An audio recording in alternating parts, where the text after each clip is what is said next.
Well, Early, thank you so much for being here today. We really, really appreciate it. And you know what? As we were just saying in our little pre-interview discussion, your book, A Better Self from the Inside Out, has got to be probably the most powerful 21 pages I have read in a really long time. So thank you so much for writing it. Thank you for sending me a copy. And we've got so many questions to get to, so let's just dive right in. The first Absolutely. the first question we ask all of our experts is to share a 3 feet from gold story.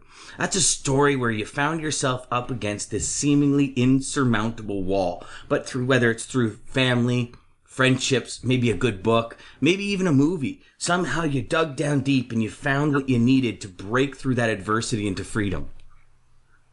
Wow. You know what, Dan? I'd have to say my one of my favorite 3 feet from gold stories would be when I was kind of transitioning. I was still stuck between a job and a dream, and I was still working full time, and I was still trying to build a coaching business, still trying to empower people. And I happened to jump on the bus one morning on my commute to work, and it was one of those mornings where I felt like this is it. I'm just done. I'm just gonna quit all this stuff and just kind of resort back to a regular lifestyle.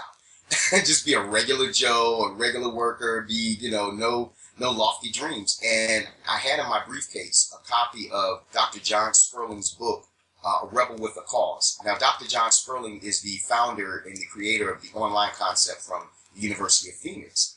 And so I opened the pages of this book on the bus going to work.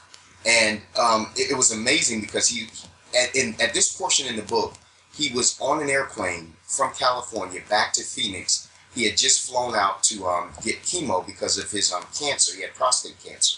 He was going through a nasty divorce. His wife had threatened to pretty much shut down the University of Phoenix model and take half of the money for herself.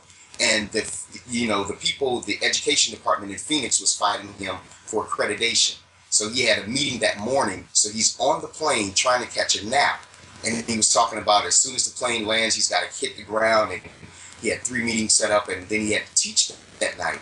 And I'm looking at this guy, and I said, wow, my problem seems so small, so insignificant. My problems were somebody didn't like my coaching packages, or somebody told me I wouldn't make it. This guy's battling a life-threatening disease, dealing with probably the most horrific thing, which is a divorce, and they're fighting to take away his dream. And he was encouraging himself and saying, well, when I hit the ground, I have some meetings because this dream is going to happen. Dan, I closed the book and I made a resolve that morning. I'm going to see this thing to me because if Dr. John Sperling can do it, I know I can.